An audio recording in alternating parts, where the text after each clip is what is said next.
4.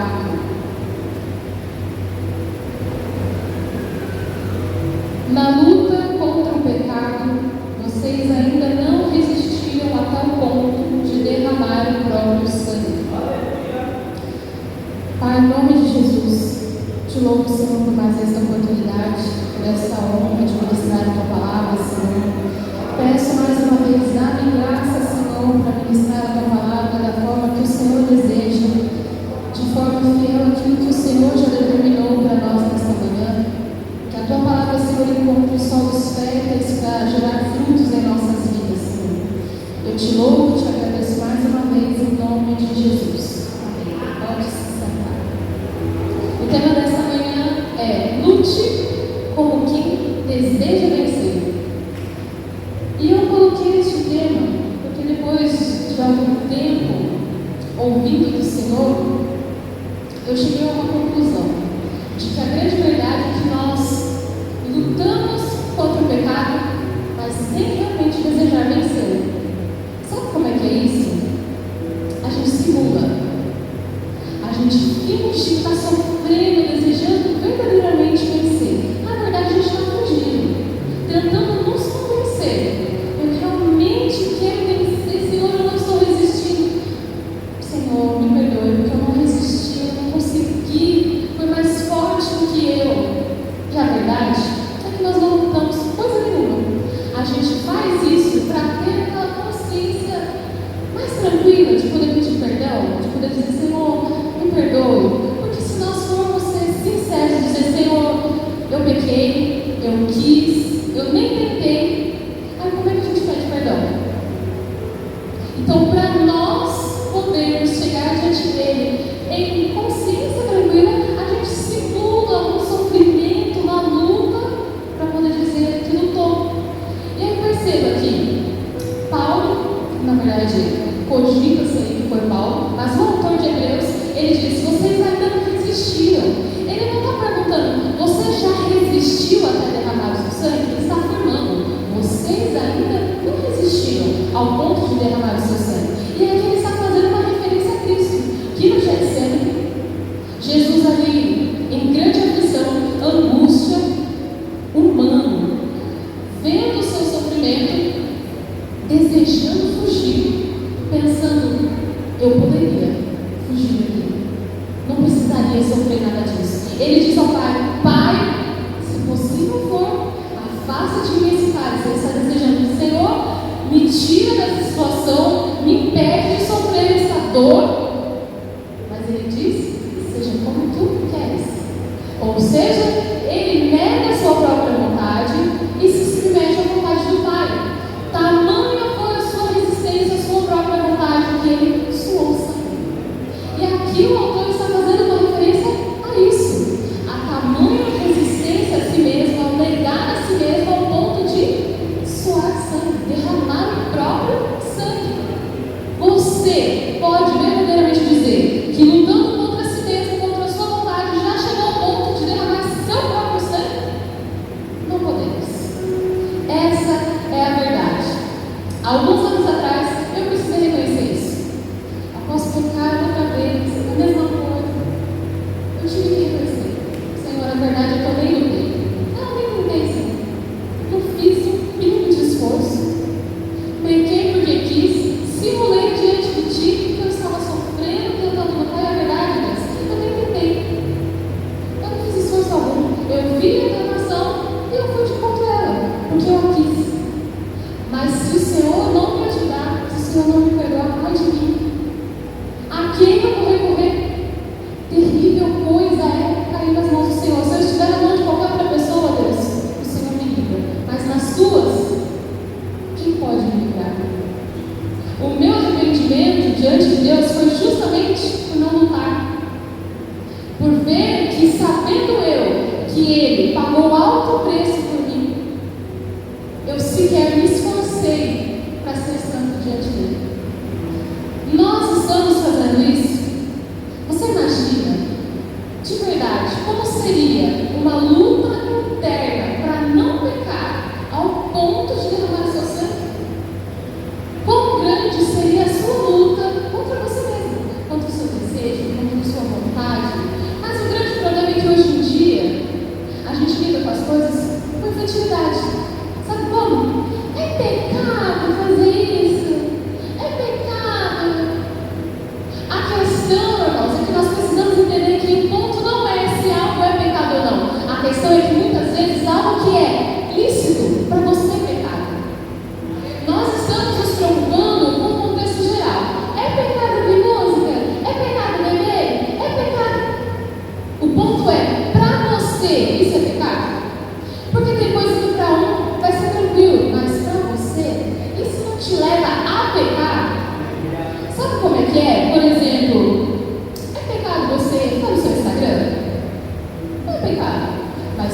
é pecado.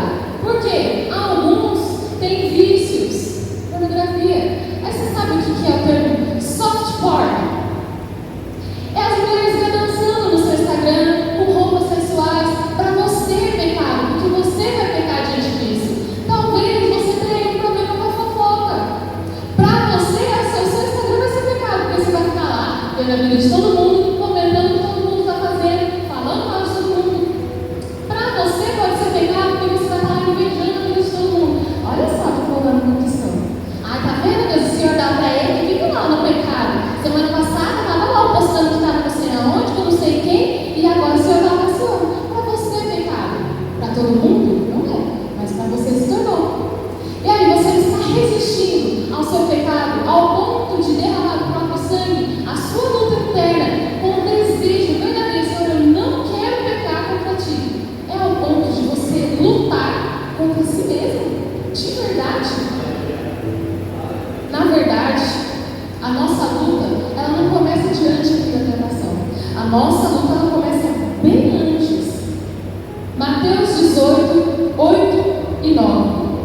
A nossa luta, ela começa quando a gente entende o que algo nos leva a fazer.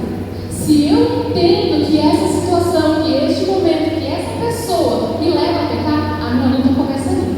Em resistir à pessoa, em resistir à situação, em resistir ao momento. Eu sei que se eu for, eu vou pecar. Então agora eu vou lutar para mim. Eu sei que se eu fizer, se eu ouvir, se eu assistir, eu vou pecar. Então a minha luta começa já antes.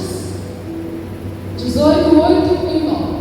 Se a sua mão ou o seu pé o fizerem tropeçar, corte-os e jogue-os fora. É melhor entrar na vida mutilado ou aleijado do que tendo as duas mãos ou os dois pés ser lançado no fogo eterno. E se o seu olho fizer tropeçar, arranque e jogue fora. É melhor entrar na vida com um só olho do que tendo os dois olhos ser lançados no fogo do inferno. Olha que interessante. Ele fala para você arrancar e jogar fora. Não é para você deixar ali. Porque tudo que você tentar tirar, vai deixar ali. Não, já tirei. Uma hora ou outra você volta para buscar. Mas se você arrancar e jogar fora, não tem para onde voltar. A ordem é justamente trazendo a visão do corpo, que é para você entender que mesmo que te custe, a santidade ainda é sua prioridade. Gerar dor a si mesmo em busca de estar diante do Senhor santo e irrepreensível tem que ser sua prioridade. Custe o que custar. Seu braço, seus olhos, sua mão, seu pé. Tenha a visão diante de você chegando diante do Senhor mutilado. Senhor, cheguei sem perna, sem braço, mas cheguei.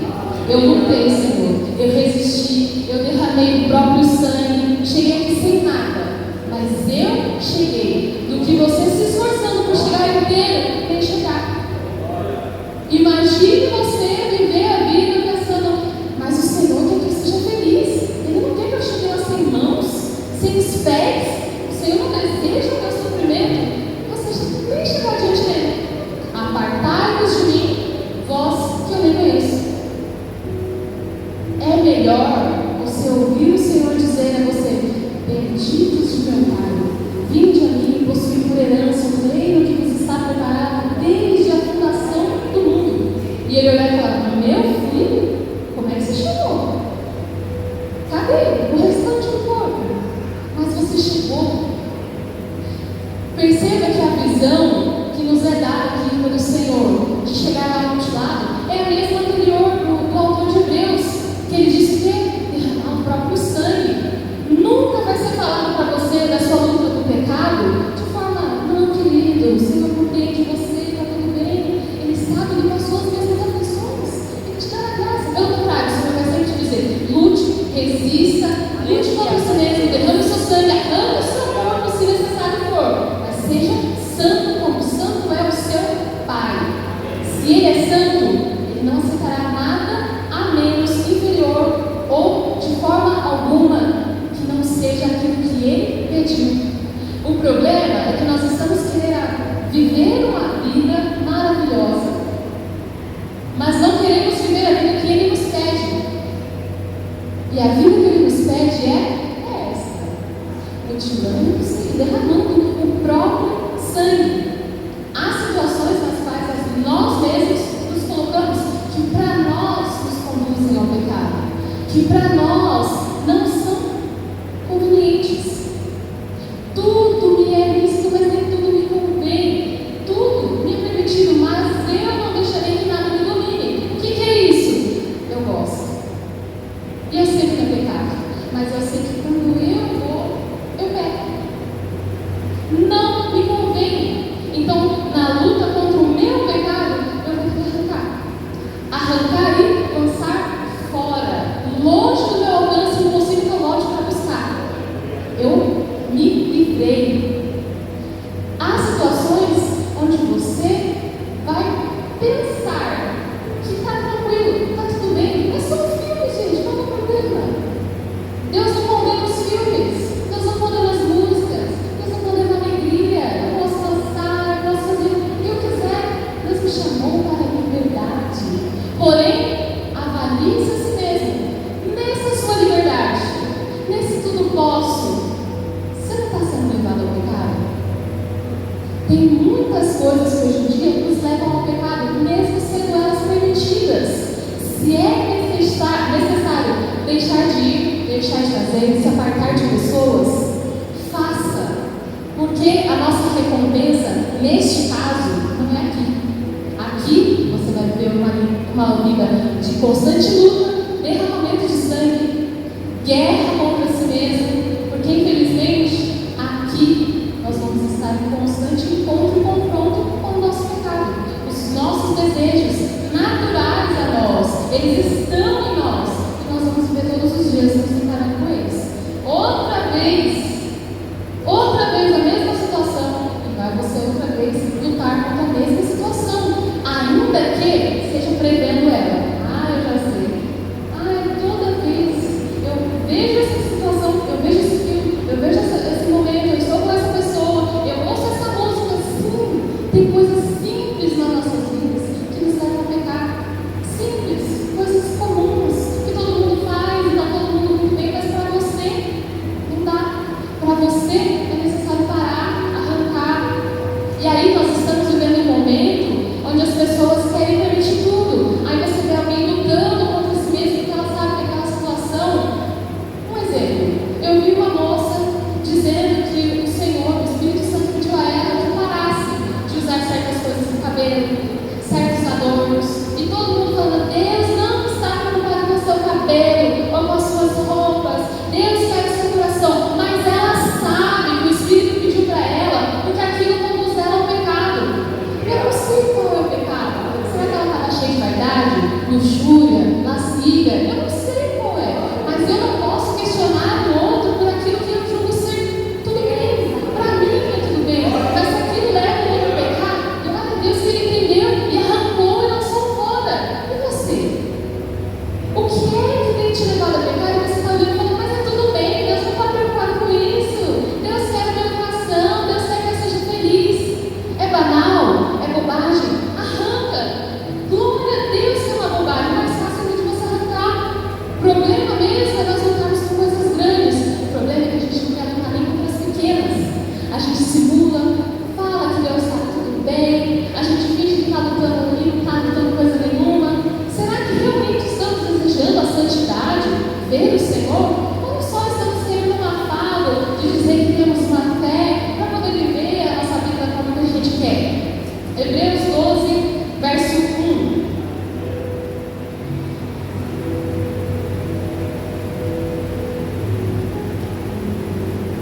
Portanto, também nós, uma vez que estamos rodeados por tão grande nuvem de testemunhas, livremos-nos de tudo que nos atrapalha, do pecado que nos envolve, e corramos com perseverança a corrida que nos é proposta.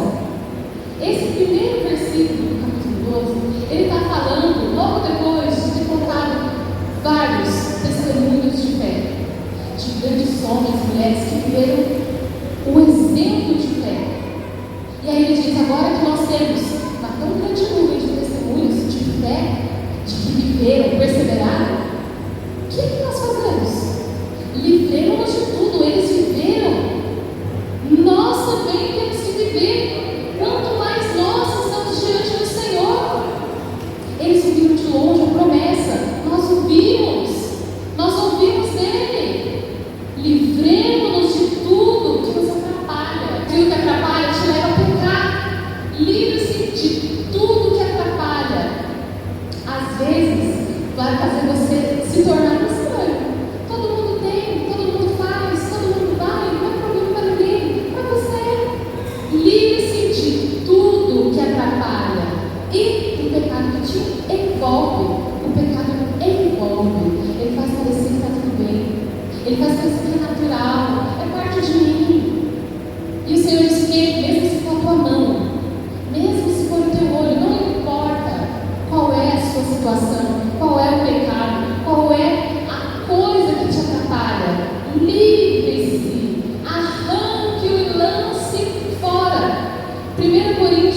vai ser justamente naquilo que eu quero, posso, tenho acesso, mas não devo, não me convém.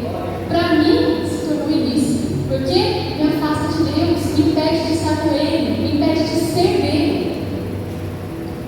26 e 27. Sendo assim, não corro como quem corre sem alvo, e não luto como quem esmurra o ar, mas esmurro o meu corpo, faço dele meu escravo, para que depois de ter entregado aos outros, eu mesmo não venha ser provado. Eu não estou correndo sem alvo, eu tenho um alvo. Se eu tenho um alvo, eu preciso ter um foco. Se eu estou numa luta, eu não estou lutando contra o vento, é contra mim.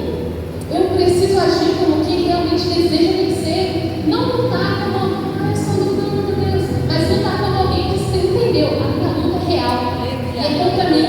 E eu esmurro o meu corpo, eu o obrigo, eu subjugo, eu faço obedecer a quem? A mim. Eu sei a quem eu sigo, eu sei o que eu preciso fazer. Eu não posso continuar lutando, brincando, fingindo. Sabe a lutinha que você faz com criança? Só para ela, tá brincando com ela? Não, a sua luta é real. E ele disse, eu esmurro o meu corpo. E eu o obrigo a me obedecer. Eu faço dele o meu escravo. Eu esmurro o meu corpo, eu arranco as partes e eu derramo o meu sangue. Em prol de quê? Da minha santidade. O Senhor exige de mim. E eu não posso lutar como quem luta contra o ar, nem correr como alguém que está sem alvo. Tenho um objetivo e eu preciso fazer o que for necessário. Romanos 6, 11 ao 14.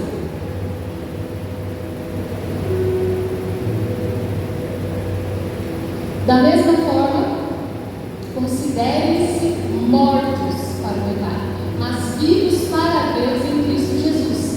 Portanto, não permitam que o pecado continue dominando o corpo mortal de vocês, fazendo que obedeçam aos seus desejos. Não ofereçam os membros dos corpos de vocês ao pecado como instrumentos de injustiça. Antes de você pecar, você ofereça a Deus como quem voltou da morte para a vida. Ofereça os membros do corpo de vocês a Ele como instrumentos de justiça.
pior estado do que no princípio. Antes de conhecer Cristo, você estava melhor do que agora, se você voltou a praticar as mesmas coisas. Porque agora você conhece. Ah, mas agora eu tenho o Senhor, Ele me ama. É pior. Porque sabendo que Ele te ama, que Ele moeu o filho, que Ele derramou o seu sangue, você continua vivendo no pecado, praticando as mesmas coisas. Ele te livrou e você escolheu voltar lá e praticar tudo de novo. Está em pior estado do que no princípio. O próximo? Teria sido melhor que não tivesse conhecido. O Senhor olha para nós nesse momento e diz: eu preferia que você nunca tivesse me conhecido. Você já imaginou ouvir isso? Eu preferia nem ter conhecido. Teria sido melhor que não tivesse conhecido o caminho da justiça do que depois de ter conhecido, voltarem as costas para o santo mandamento que lhes foi transmitido. Confirma-se neles que é verdadeiro o provérbio: cão volta ao seu vômito. E ainda a porta lavada volta a revolver-se na lama. Eu me lembro que um dia o pastor pregou aqui e ele falou justamente sobre isso. Quando você volta ao seu pecado, é o mesmo que você vomitar e voltar lá para comer. Todas as vezes, grave isso, todas as vezes que você volta a um pecado que o Senhor já te libertou, é o mesmo que você vomitar e voltar lá e comer. É o mesmo que você olhar para a cruz e dar as costas e falar: eu prefiro. Mesmo que depois você vai dizer: não, mas porque quando a gente vai pecar, a gente programa o perdão. A gente já pensa lá, ó, não, mas depois eu vou lá e vou pedir perdão e aí Deus vai me perdoar. É o mesmo que você dar as costas e falar: Senhor, eu prefiro vômito, mas já vai volta aqui para pedir perdão, tá? Você percebe o quanto é hipócrita, o quanto é falso, o quanto é mentiroso o amor que tem oferecido ao Senhor? Programou o pecado, programou o perdão e voltou ao vômito. É pior do que estava no princípio. No princípio você estava se esbalando no pecado e o Senhor não estava nem aí, você não te conhecia, você não conhecia Ele, está tudo bem. Aí Ele te chamou, Ele te limpou, te deu um anel, vestes novas, te chamou de filho e você, tá, Senhor, mas eu vou ali, eu vou voltar lá. E aí depois eu volto aqui, você faz tudo de novo. Você me perdoa de novo, me lava de novo, me limpa de novo e me chama de filho. É bonito falar do filho pródigo, é bonito falar do perdão de Deus. É, mas enquanto a gente continua pecando deliberadamente, aí se torna hipócrita. E o Senhor diz: eu preferia que você nem tivesse conhecido. Para ficar vendo essa louvança que você faz, eu preferia que você fosse e ficasse de uma vez.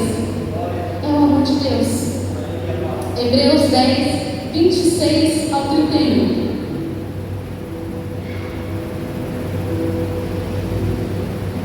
Se continuarmos a pecar deliberadamente, depois que recebemos o conhecimento da verdade, já não resta sacrifício pelos pecados, mas tão somente uma terrível expectativa de juízo e de fogo intenso que consumirá os inimigos de Deus. Quem rejeitava a lei de Moisés morria sem misericórdia pelo depoimento de 2 ou 3 testemunhas. Quão mais severo castigo julgam vocês?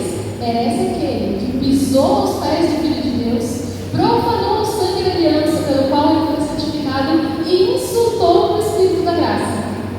Sabe o que é pecar deliberadamente? Deliberadamente significa com intenção,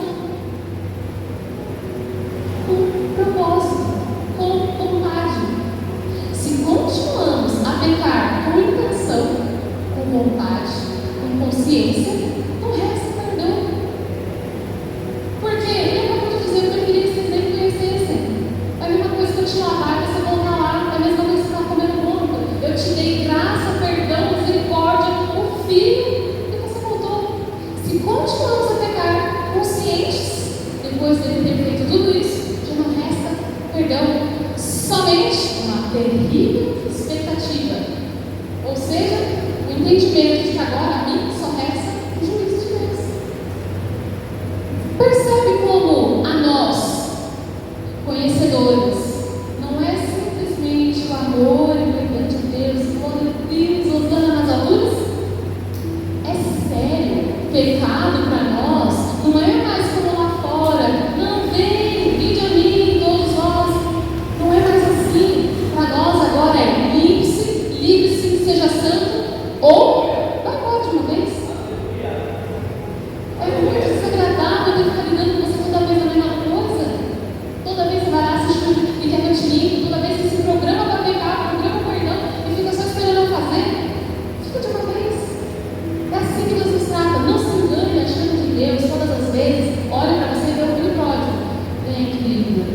Babel.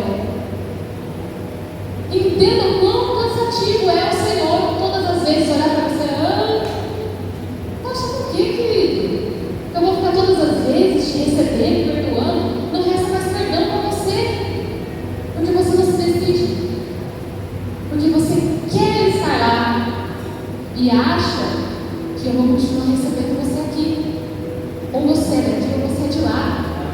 Não tem outro lugar, a sala de espera. Enquanto eu consigo, Deus me deixa aqui. Não tem, gente. É um lugar só. Deus espera de nós uma posição. E é por isso que Ele diz: você está numa corrida, você tem um alvo. O alvo é lá na frente. Por que você continua olhando para trás e voltando para lá? O seu alvo é ser limpo. Por que você continua voltando na lama? A gente precisa parar de olhar para coisas na nossa vida, pecados, e ficar achando que eu gosto tanto disso. Olha como um vômito. Toda vez que você estiver diante da tentação, olha e fala: isso aqui é meu vômito. E agora? Acho que fica mais fácil de você entender que não é para voltar. Fica mais fácil de resistir quando você entende que aquilo ali não é bom. Só que enquanto você fica olhando para nossa, mas é tão bom, gente. Gosto tanto. Aí fica difícil mesmo, gente. Olha, e fala: isso aqui é meu vômito, isso aqui é a lama da onde o Senhor me tirou. Como é que eu volto para isso? Não tem como, gente. 1 Coríntios 10, 13.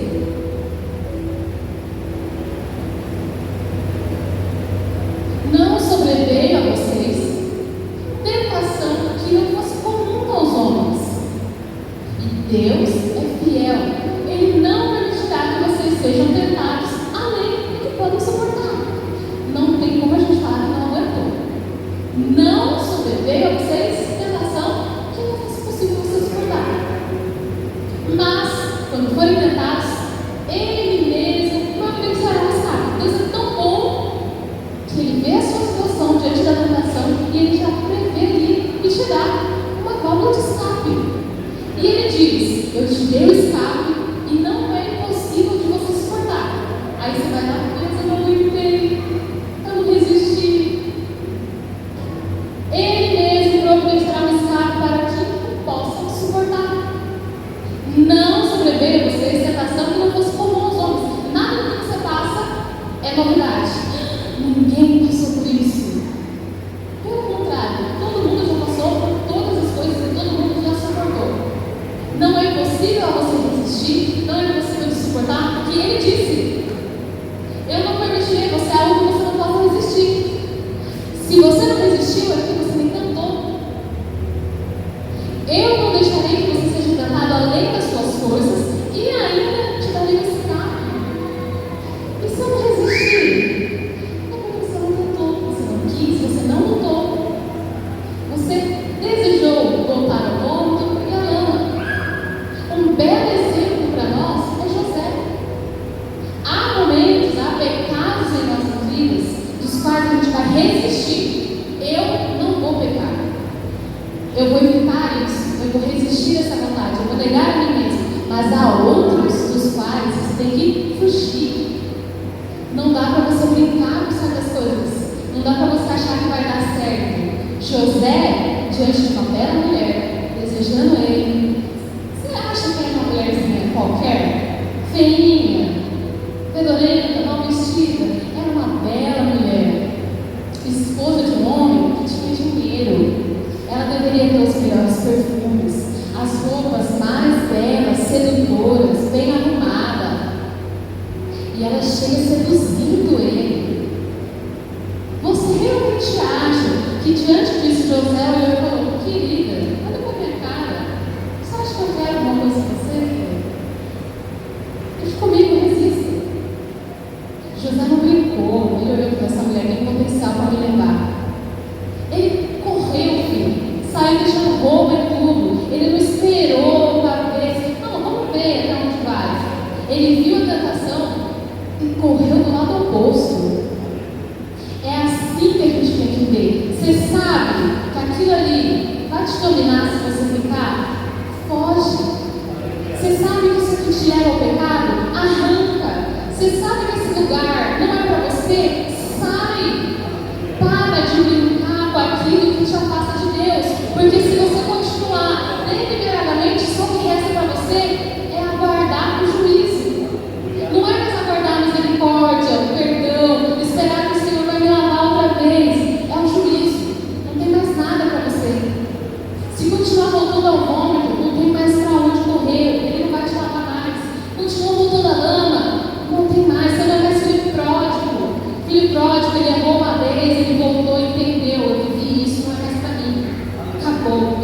vestes novas, um anel novo, e tudo se fez novo. Continuou sendo filho pródigo, aí você já está perdido, filho. A areia acabou, não tem mais para onde. Você entende o quanto é sério? E o quanto nós estamos tornando pecado assim? É igreja, todo mundo peca, é normal, gente. Está liberado. Jesus entende. E não é. Ele disse na sua palavra, continuou pecando consciente, acabou para você, filho. Arrependa-se hoje uma vez só e começa a lutar. Uma coisa é a gente pecar, desencosta a vida. Ah, Senhor, eu não queria. Outra coisa é a gente estar se programando. Vocês estão buscando novas formas de pecar, encontrando as palavras certas, mas eu vou pedir perdão. Isso já não tem mais como a gente continuar sendo perdoado. Talvez estamos até nos enganando no perdão, achando-nos perdoados, nem somos mais esquecidos. Ele está nem ouvindo mais. Então, nessa manhã, o Senhor me traz a lembrar a nós mesmos de que o perdão, Ele nos concede, Ele nos lava, Ele faz novas todas as coisas, Ele nos chama de filho, Ele moeu o filho e Ele nos ama intensamente. Porém, Deus não é bobo e Ele não se deixa escarnecer. Todas as vezes que você voltar ao seu pecado, você já tomou sua decisão. Ali você escolheu onde você quer estar. E com certeza, se você voltou ao volto, à lama, e continua pecando, consciente, o seu objetivo não é a cruz. Você não está correndo ao seu alvo, você está indo na direção oposta. A partir de agora, tragamos a nossa consciência de que ou eu fujo, ou eu arranco, ou eu saio fora. Eu não posso voltar ao vômito. Eu não posso me tornar alguém de quem o Senhor diz: eu não te conheço, preferi que nem você me conhecesse. Eu tenho ânsia de vômito quando eu vejo você. É desagradável, a gente é muito sério, a gente pensar que Deus está tendo ânsia de nós. Porque ela não quer resistir. Não, Ele não está mais olhando assim. Ele tem ânsia. Ele se embrulha de olhar para nós por causa de nós continuarmos pegando em coisas que Ele disse: eu já providenciei o escape, eu te libertei, eu te chamei, e você quer voltar. Não continuemos oferecendo os nossos corpos ao pecado. Eu agradeço.